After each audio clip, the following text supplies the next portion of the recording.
The following presentation is brought to you by the Realm Network.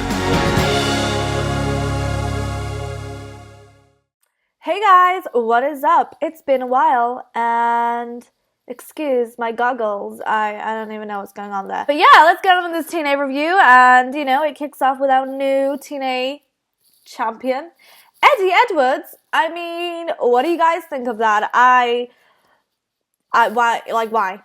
That's literally my reaction to Eddie Edwards becoming the new TNA champion. Why? Like, they've been pushing this guy so much. X Division, Grand Championship, and now he's a World Heavyweight Champion. I mean, there's so many guys on the roster, like, kind of distribute the opportunity. Don't just give that one guy everything. He cuts a promo on, spending 14 years of his life trying to get to this point. Lashley comes out, chokes the life out of Eddie Edwards, demands for his rematch, and then Moose and EC3 come out, and then he leaves. Then we see Billy backstage. Now, Billy, I'm liking the rock star vibes, the whole coat and stuff, but he kind of looks like he's homeless and he stole someone's coat, but like, we all know he's so rich that, he wants to even purchase TNA. But Billy's backstage with what is he? Aiden O'Shea, who is playing his bodyguard. I don't know. At least they're giving the guy a role. And I love his whole costume and everything. I think that's pretty cool. But Billy's backstage. He said Lashley won't get a rematch right up now, I believe. But he will face whoever wins the main event tonight. I mean, here we go. We're like taking Lashley away from the World Heavyweight Champion picture already. Like, why? Come on. Why would okay, whatever. Let's get into this Grand Championship match. Aron Rex versus Jessie Godderz. Now, when Aron Rex won the Grand Championship at Bound for Glory, I just feel like there was no emotion behind it. He wasn't really that excited to win it. And I get it, because there's nothing so special about the Grand Championship. There's nothing like, what is a Grand Championship? Why is it important? And why should we really care? Like, I don't even know. Like, I think TNA it's just a waste of time. It really is. So far, these Grand Championship matches have been so repetitive in terms of, let's just say Aron Rex wins the first round, second round, the other guy wins, and then, who's gonna win? Like, they're just so repetitive. But, this was a bit of a change. Jessie Godderz won both of the rounds, but in the last round, Aron Rex pinned Jessie, and then he retained his championship. I still feel like this Grand Championship is just, like, what is it? Why? Like, there should be some meaning behind it, but there's no meaning. I don't even feel like Aron Rex, he doesn't really sell it very well in terms of oh yeah, this means everything to me. Because, again, like I said previously, the Grand Championship is not really a big deal. I mean, come on. But then we see Brother Nero and Broken Matt backstage, and, Broken Matt clarifies that this is the broken era of wrestling, and then we also see Ali backstage, and she informs Maria about an email which states that nobody, Sienna and Ali and Laurel, they are banned from ringside. Go backstage again. Moose and EC3 are there. Lashley and Tafita says he talked to Billy and that they will be against each other for this week's main event. Then Brother Nero and Broken Matt come out celebrating their victory. It almost felt like a farewell to me. I don't know why.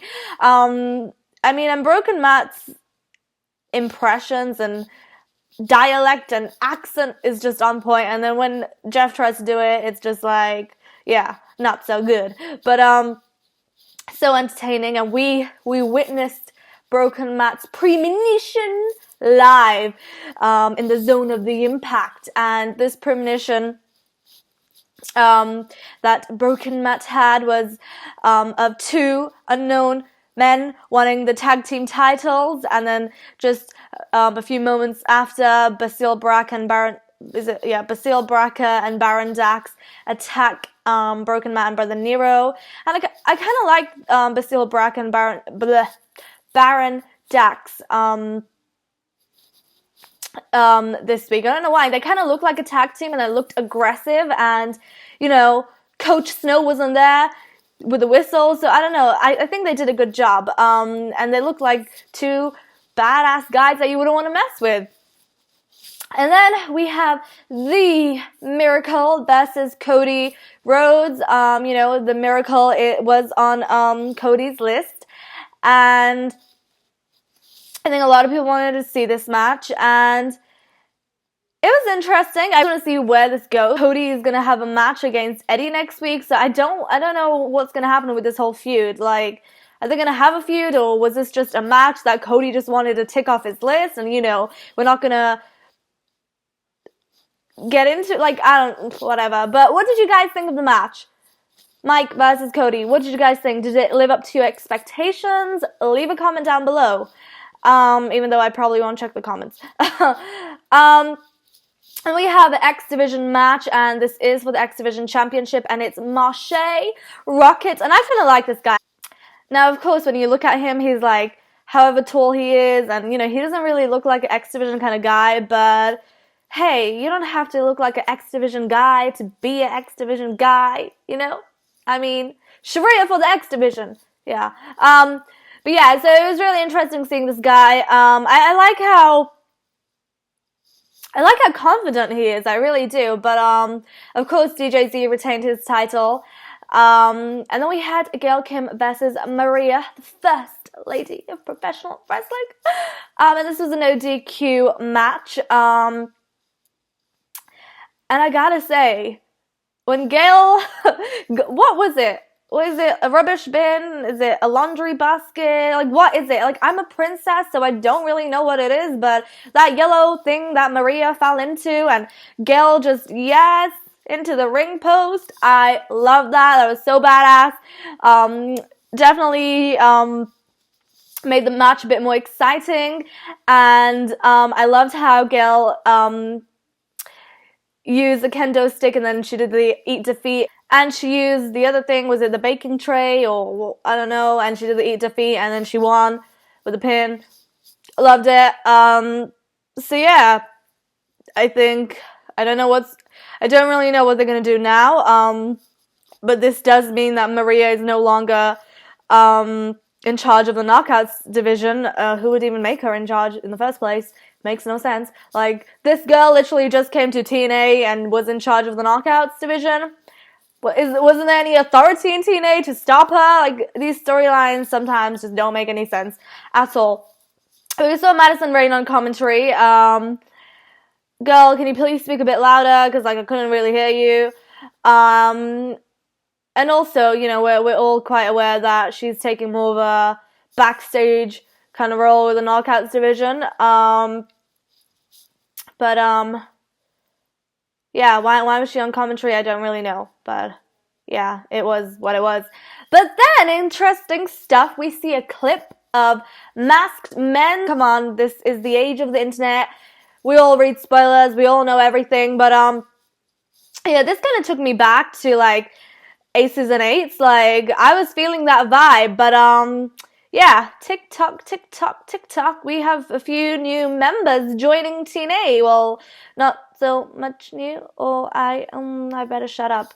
But, yeah, quite interesting and intriguing, and, yeah, I love me some masked men who, yeah, that's weird. But on to the main event, Moose versus EC3. Now, whoever wins in this match, Lashley will face next week. Quite predictable. Come on now. Come on.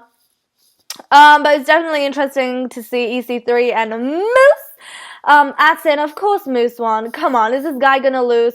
Lose? Shariya lose. God, it's getting late. Of course, Moose wins. Lashley comes out, and we're gonna see a match between the two next week. Now, I feel like Moose, I've said this before, Moose and Lashley is kind of a pay-per-view kind of thing, but then again, TNA have 2 pay-per-views a year, quite close to each other, so yeah, doesn't really make any sense. But yeah, so I no, wasn't really my kind of show this week. Really wasn't that into it. Really didn't care for it too much. And I just hope they pick up the pace. I know they have too much things to worry about right now, but I don't know. Leave me your thoughts in the comment section. Well, actually, don't even bother because I'm not going to even read the comment section. Tweet me, send me personal messages because why, Shariya? Why? But you can tweet me any of your thoughts or anything at Nonstop Shariya. Like this video, share it, and I'll be here next week, and yeah, fun. Have a great week, and I'm so excited. I have a great, exciting week ahead. Yeah. Have a great day. I'm off, and I'll see you next week.